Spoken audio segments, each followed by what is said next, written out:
Hello, welcome to Sales Speed Politics. Sean Briscoe speaking.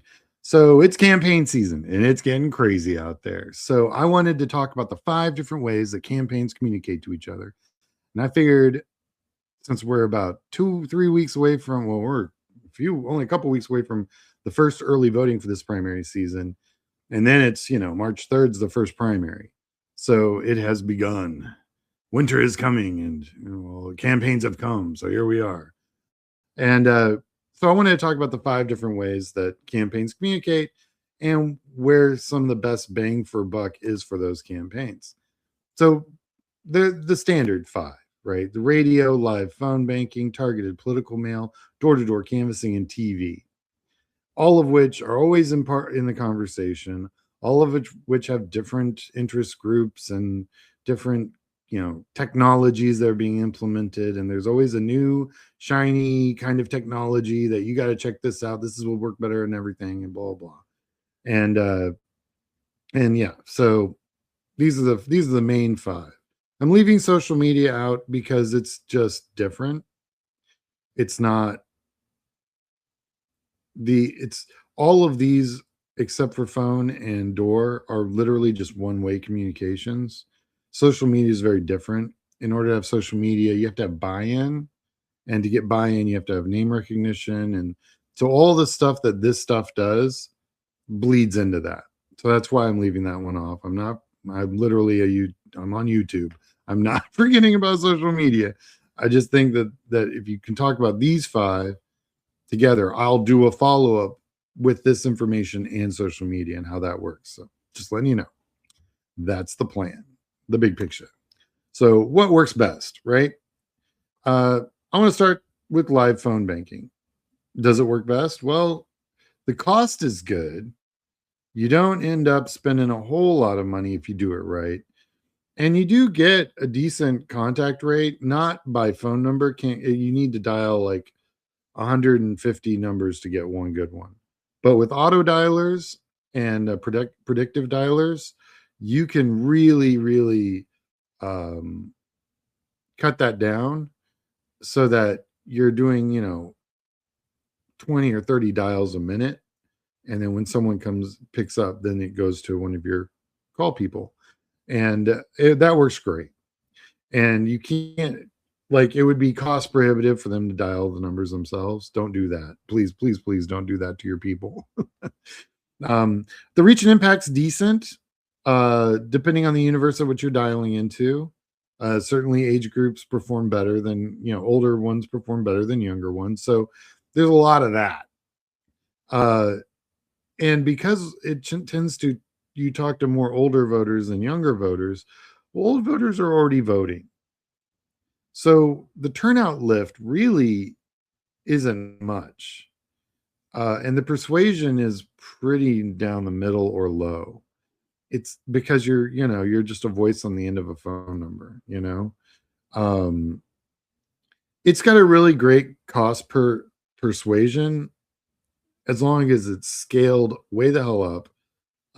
And it's technically better than doors. If it's targeted, it can help with doors if it's targeted to the doors that you're also knocking. So this is like a 1-2 punch. And this is actually one of the things I use phone banks for in field when we're knocking on doors, because the knocking on the doors part's great. But what we do, because I'm the data director usually in the program, I do the auditing of the field program, and we use call centers for that. And those call centers allow us to go in and just talk to the people we've already spoken with. So it's now a second touch. And say, hey, did you talk to Jonathan on Sunday? He said he knocked on your door and you answered. Oh, you did? That's great. So just want to say thank you. We're just checking to make sure our canvassers are doing what they're supposed to be doing. Make sure you go out and vote for whomever. Thank you very much for answering our questions in the call. Move on to the next one. Now, we did this in Virginia with great response because it's a universe that we've already talked to. So we know, that they're home. We know they exist because we spoke with them in person. If we had a phone number with them, that's great. And that's the number we used. Not the one that we were given. It's the one that was already in van. And And we got like a 90% responded they got our material. Like they got the door hanger. That's incredible. And then we had a 70% response rate to, yeah, we spoke with the person we said we spoke with, which I think is great because quite honestly, some people don't remember the conversation. It might have been pretty quick, been like, hey, vote for this person. Thanks, bye, boom. You know, you may not be talking to the same person that you thought. Like it may be the phone line for the house. So it's whoever picks up the phone line that day. That's who you're getting. But still, 70% is amazing. So we've used phones for field and it works great. I love it. I think it's a great way for us to verify and to do another touch. So the strengths of phone is, you know, voter ID, which is kind of what I just spoke about, GOTV reminders, and for fundraising follow-up. So if we've talked to the person and they're super into whoever we're working with, we can do a follow-up phone call, and it can also be a fundraising ask. You know, we're auditing our field program, but also, hey, would you be interested in dropping $20 to whomever? Yeah, it's an option. Works great. The weaknesses for calls are the modern smartphone is what's gutting phone banks. This is your problem, and it's not going away, and it's only getting smarter. With these new AI apps for people with their phones, now everyone's got a virtual secretary. Ugh, it's annoying. So call screening is big. Voter fatigue, you know, calling and calling and calling and calling pisses off voters.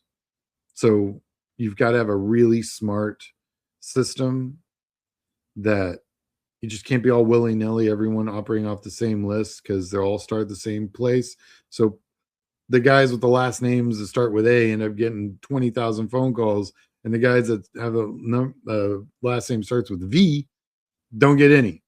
So you got to be real smart about compartmentalizing and siloing your data so that different call centers are calling different lists. So that way you get your whole list and you don't end up calling the same list 15 times. You know, so voter fatigue is a real thing. It's a voice at the end of a phone, not real impactive. You know, the emotional impact of doors is much higher because you're seeing people in their community. It's different. That phone could be coming from anywhere, Colorado or Washington State or DC. They don't, you know, because you can fake phone. Everyone knows that you can fake the number that they're seeing. No one trusts that anymore.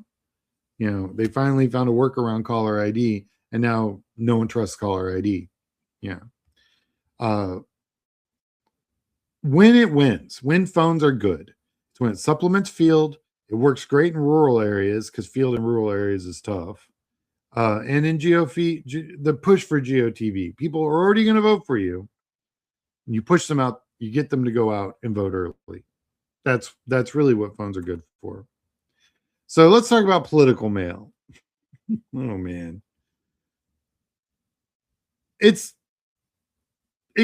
You might need as many as 10 pieces of mail to do any level of persuasion. You don't even do, and you know, they say the open rate's 90%. Yeah, because they're not doing anything that isn't already opened, right? You're hoping as they're sorting through their mail that they'll go, oh, this person's running. Oh, that's great. And then it goes right into the trash, right? It has almost no effect on turnout. And its persuasion's low, I mean moderate on its best day. You know, the first mailer has the most return on investment. Every mailer after that, you're now just playing a numbers game. You have to do 10 mailers. That first one did everything that if you're going to get a 1% turnout from your mailer total by the end of the campaign, that first mailer probably did half a point. And then every mailer after that's going to be, you know, a percentage of a smaller and smaller ROI. It just plateaus out just until it's flat. And then you get to your 1% probable turnout and you have spent an enormous amount of money for that 1%. Huge, right? So it's strength, hey, it's your message. It's on your ink and paper. You control that message. It's very clean. It's exactly what you want those voters to see. So message control is huge.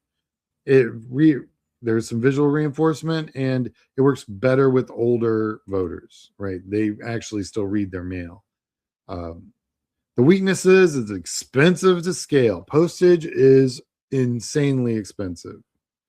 Like I had an old consultant tell me, and I've told this to a lot of candidates, like, you're not spending money until you're putting ink on paper. And you're really not spending money until you're putting postage on that ink and paper. And it's insanely expensive to mail. You and everyone else is also mailing. So it's a saturated market. By the last week of in Texas, by the last week of February, people are getting an inch of mail, just dropping it right in the trash, not even reading it. It's all junk mail to them. They're not parsing through any, because all the judicials are doing this. So you've got 50 or 60 pieces of mail going in.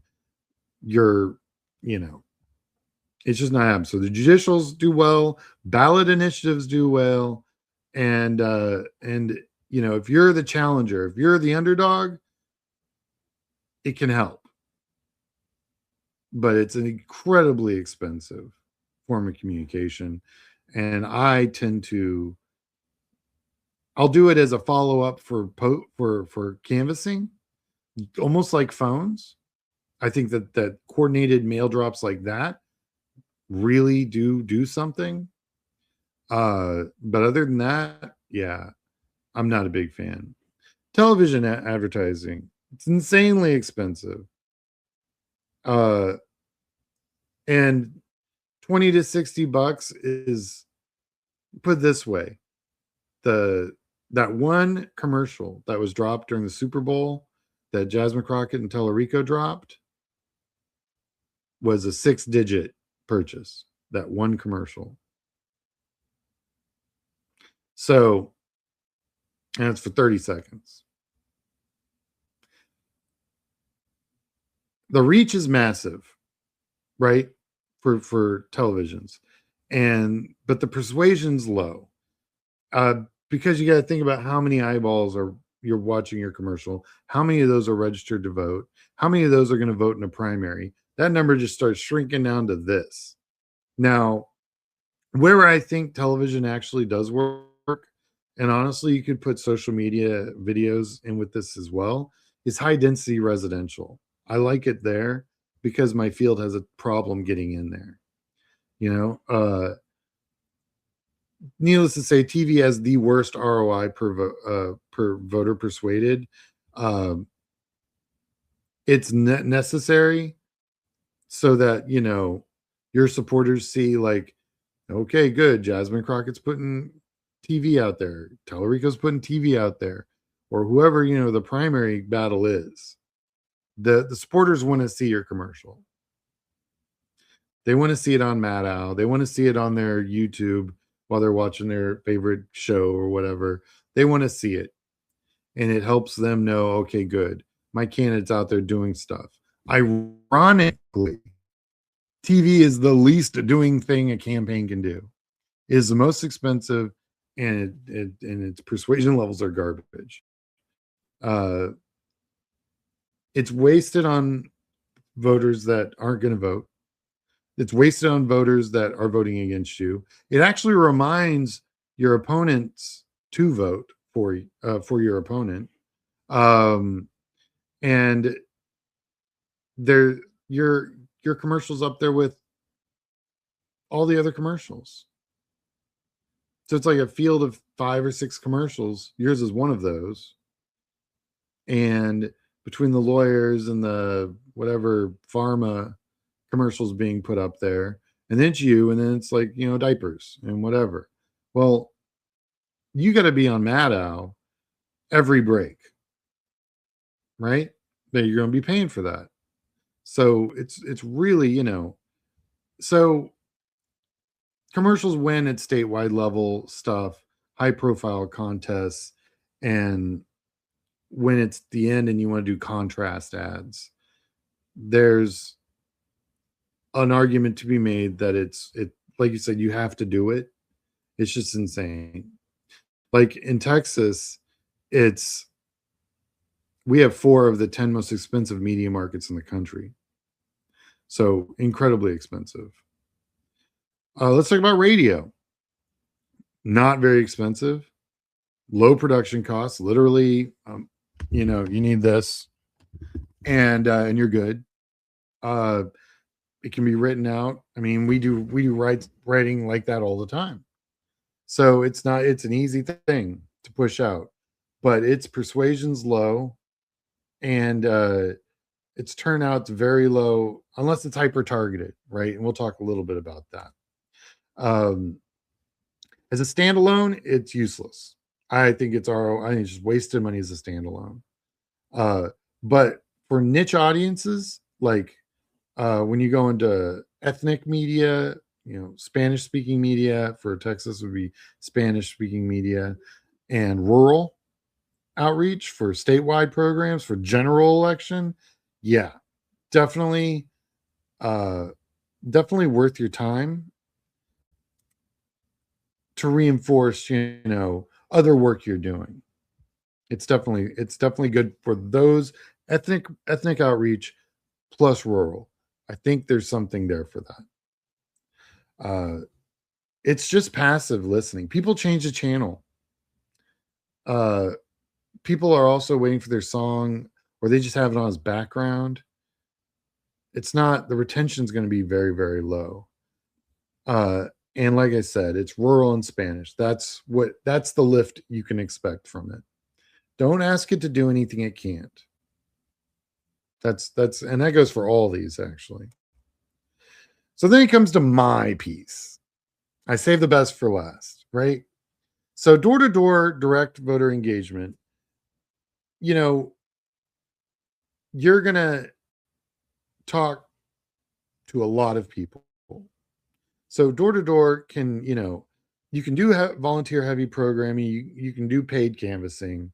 I like a mixture of both. I like to run parallel programs. You have a volunteer program, very raw, keeping people in their neighborhoods, definitely moving that end of it. And then you have your paid canvassing where you're going to need to knock on 1,000,000 doors. Well, the most you can ever expect from a volunteer program is 10 to 20% of what you will get from a paid program.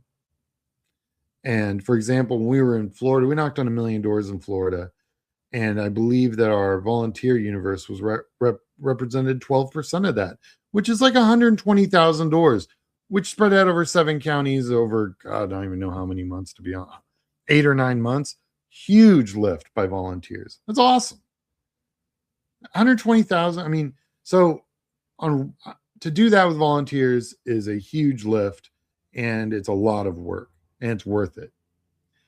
In Obama 08, in Dallas County with volunteers, we knocked on over 300,000 doors in Dallas County alone.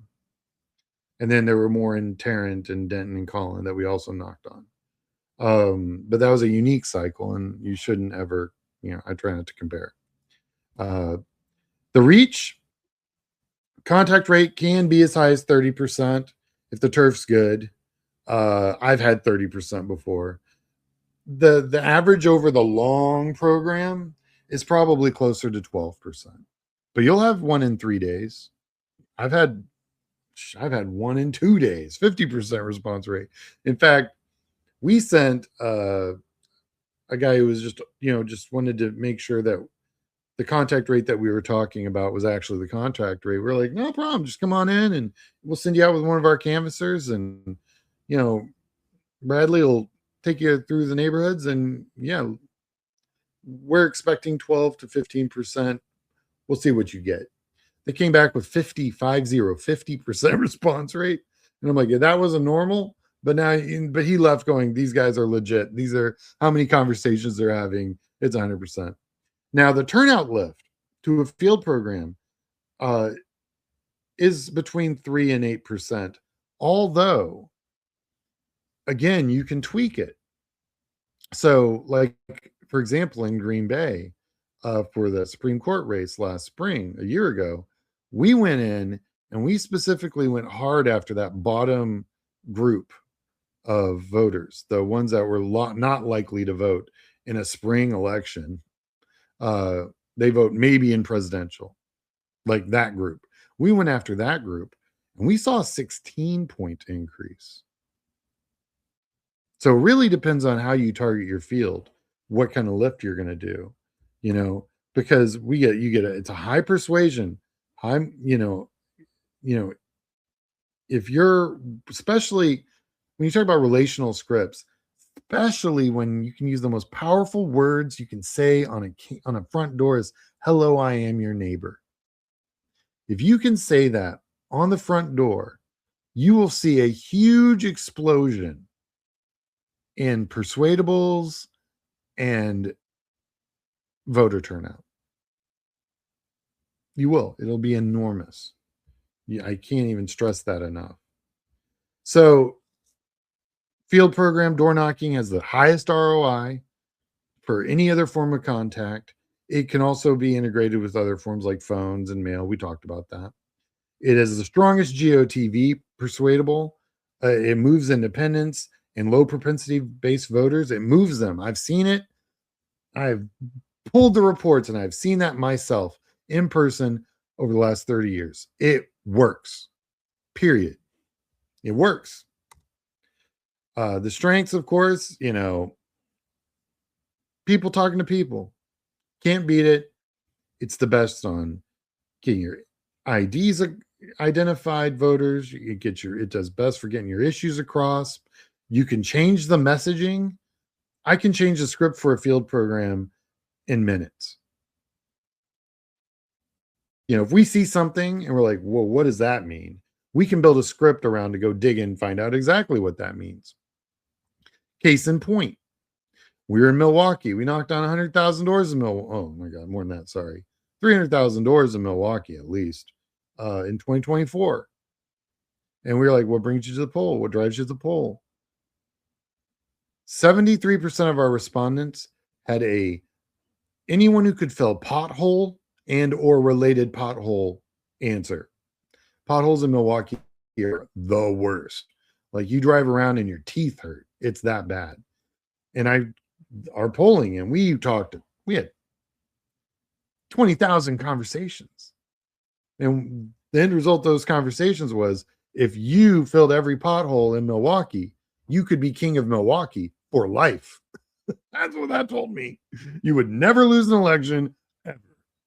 So in a field program, we can build around, data as we're getting it in, and we're looking, okay, well, this is an interesting response. And we got 30% responding this way. Obviously there's something here. Well, we can change the script in mid canvas to better focus on those issues. So yeah, no, it's like, I would have rather had said outside potholes and road infrastructure. What's the next thing that gets you to the polls?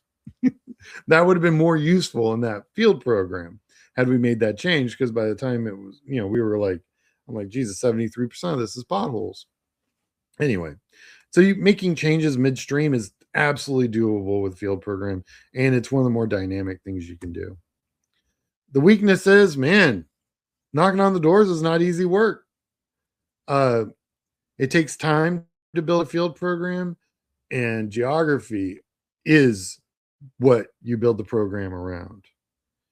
For example, East Travis County, where Austin is easier to canvass than West Travis County. Why? Geography. West Travis County is hill country, so you're going up and down hills. I've done it. I've knocked on tens of thousands of doors in West Travis County and East Travis County. I'm telling you, your door count will be better in East Travis County because it's flat versus West Travis County because it's hilly. That's just the way it is. Welcome to geography. Also, geography, density matters. It's everything for a field program. So the closer these two doors are together, the better off you're going to be. So again, geography, rural areas, the doors are further apart. There's your problem.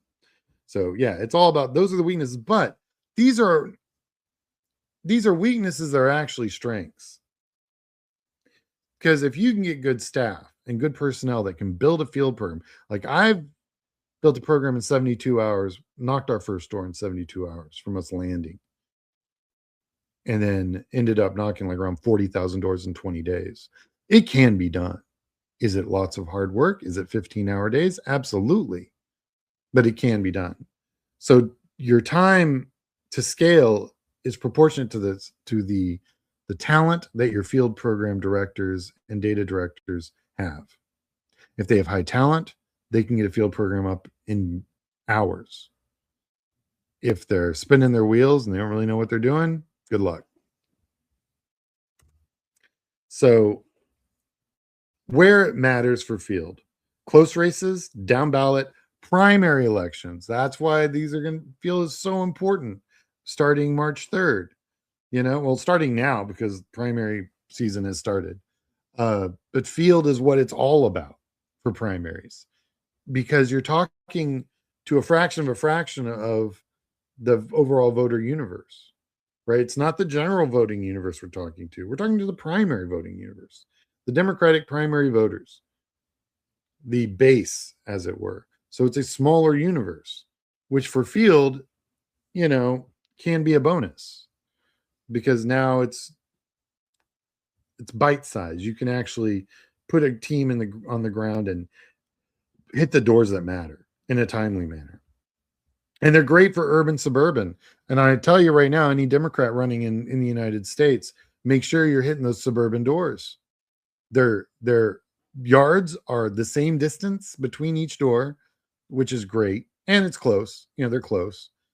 But it's great because it's uniform, which means that you'll be able to do projections on how many doors you guys are going to be able to hit.